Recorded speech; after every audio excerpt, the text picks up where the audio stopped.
ہمارے نبی کا جنازہ ایسے نہیں ہوا اللہ اکبر اور پیچھے صفیں، آپ کی چارپائی کے پاس آ کر صحابہ کھڑے ہو جاتے تھے، وہ میں ابھی بتاتا ہوں۔ تو آپ نے فرمایا سب سے پہلے جبریل و میکائیل آ کر میرے اوپر درود و سلام پڑھیں گے، پھر اس کے بعد ساتوں آسمان کے فرشتے باری باری آئیں گے، جب وہ چلے جائیں گے تو پھر سب سے پہلے میرے خاندان، میرے اہل بیت کے مرد آ کر میرے اوپر سلام پڑھیں گے، پھر ان کی خواتین آ کر سلام پڑھیں گی، پھر ان کے بچے آئیں گے، پھر ان کے نوکر اور نوکرانیاں آئیں گی، اس کے بعد مہاجرین مکے کے قریش آئیں گے، اس کے بعد ان کی عورتیں آئیں گی، ان کے بچے آئیں گے، ان کے نوکر اور نوکرانی آئیں گی، اس کے بعد مدینہ والے آئیں گے، پھر مدینہ کی خواتین آئیں گی، پھر ان کے نوکر نوکرانی آئیں گے، اور اس کے بعد مجھے تم اللہ کے سپرد کر دینا۔ اور پھر آپ نے ایک عجب بات فرمائی جو کسی نبی نے نہیں فرمائی، فرمایا کہ میرے بعد میری آنے والی امت کو میرا سلام کہتے ہیں، اور انہیں کہنا کہ ان کے بعد جو آئیں ان کو بھی میرا سلام کہہ دینا، اور اس طرح میرے سلام کو قیامت تک اللہ کے نبی نے پہنچایا کہ ہر آنے والی امت، ہر آنے والی نسل اگلی نسل کو اس نبی کا سلام پہنچائے۔ آپ کے جانے میں 5 دن باقی تھے، تو آپ نے فرمایا مجھے 7 کنوؤں کے پانی سے غسل کرواؤ، تو 7 کنوؤں سے پانی لایا گیا مشکیزوں میں بھر کے۔ تو حضرت عائشہ کے گھر میں کوئی ایسا ٹب نہیں تھا جس میں بیٹھ کے وہ آپ نہا سکتے، تو حضرت حفصہ کے گھر سے ٹب منگوایا گیا، آپ اس میں بیٹھے، تہمت باندھا ہوا تھا، کرتا اتارا، اور آپ پر 7 کنوؤں کا پانی ڈالا گیا، تھوڑا تھوڑا تھوڑا تھوڑا تھوڑا تھوڑا، تو اس سے بخار کی شدت کم ہوئی، اور آپ سر درد کی وجہ سے آپ نے ایسے پٹی باندھی سرخ رنگ کی، اور اس کے بعد حضرت علی اور فضل بن عباس کے کندھوں کا آسرا لے کر آپ مسجد میں تشریف لائے، اور آپ ممبر پر بیٹھے، اور آپ نے فرمایا لوگوں میرے جانے کا وقت آ چکا ہے، میں نے کسی پر زیادتی کی ہو، کسی کو تھپڑ مارا ہو، کسی کو چھڑی ماری ہو، کسی کا حق دبایا ہو، تو میں اپنی جان کے ساتھ، مال کے ساتھ حاضر ہوں، مجھ سے یہیں بدلہ لے لو، آخرت میں میرے خلاف کوئی دعویٰ نہ کرنا، میں آخرت کے حساب کو برداشت نہیں کر سکتا۔ جن کے طفیل لوگوں کا حساب معاف ہوگا، جن کی طفیل، جن کی شفاعت پر لوگ بے حساب جنت میں جائیں گے، وہ روتے ہوئے فرما رہے ہیں کہ میں آخرت کے حساب کو نہیں دے سکتا۔ تو سارے صحابہ رونے لگے، لیکن آپ اپنی بات کو دہراتے رہے، کوئی بھی نہیں اٹھا۔ تو آپ نے ظہر کی نماز پڑھائی، ظہر کے بعد پھر ممبر پر آئے اور فرمایا کہ لوگو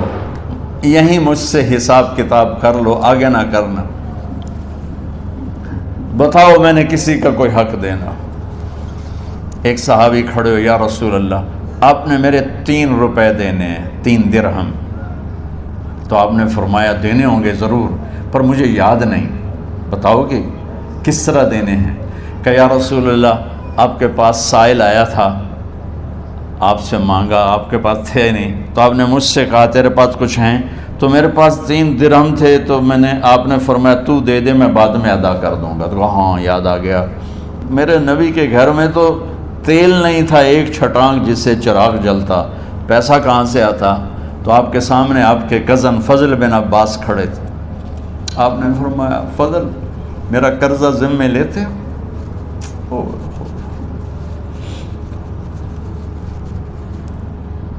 جن کے لیے کائنات سجائی گئی،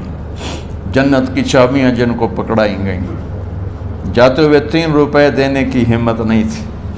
کہ فضل میرا قرضہ ذمے لیتے ہو؟ کہ جی یا رسول میں اپنے ذمے لیتا ہوں، کہ اس سے لے لینا۔ آپ گھر تشریف لے گئے، نماز کے لیے آتے تھے، پڑھاتے تھے۔ جمعرات کو عشاء کی نماز پڑھانے کے لیے اٹھ نہیں سکے، گر گئے، پھر اٹھنے لگے، اٹھ نہیں سکے، گر گئے، پھر اٹھنے لگے، اٹھ نہیں سکے، تو آپ نے فرمایا ابو بکر سے کہو نماز پڑھائے، عشاء کی نماز۔ ابو بکر ذرا پیچھے کھڑے تھے، عمر آگے کھڑے تھے، تو لوگوں نے کہا نماز ہی پڑھاونی ہے، کوئی پڑھا دے، تو انہیں حضرت عمر کو آگے کیا، انہوں نے کہا اللہ اکبر۔ جب حضرت عمر کی تکبیر سنی تو آپ نے اندر سے زور سے فرمایا عمر کو پیچھے کرو، ابو بکر کو آگے کرو، میرے رب کا فرمان ہے میرے مصلی پر ابو بکر کے سوا اور کوئی کھڑا نہیں ہو سکتا۔ جمعرات کی عشاء، جمعہ ہفتہ اتوار کی 15 نمازیں اور پیر کی فجر کی 16 اور جمعرات والی 17 نمازیں ابو بکر نے پڑھائیں میرے نبی کی موجودگی میں۔ ہفتے کے دن ظہر یا عصر میں آپ علی و فضل بن عباس کے کندھوں پر ہاتھ رکھ کے مسجد میں داخل ہوئے اور ابو بکر نماز پڑھا رہے تھے۔ ادھر محسوس ہوا کہ اللہ کے نبی آ رہے ہیں، تو ابو بکر نے یوں پیچھے ہٹنا شروع کیا ایسے تاکہ مصلی سے ہٹ جائیں، تو آپ نے ایسے ہاتھ کا اشارہ فرمایا کہ کھڑے رہو، ہٹو نہیں، کھڑے رہو۔ تو وہ پھر آگے مصلی پر آ گئے، تو آپ تشریف لائے اور الٹے ہاتھ ابو بکر کے ساتھ بیٹھ کر آپ نے ظہر یا عصر کی 4 رکعت نماز ابو بکر کی امامت میں ادا فرمائی۔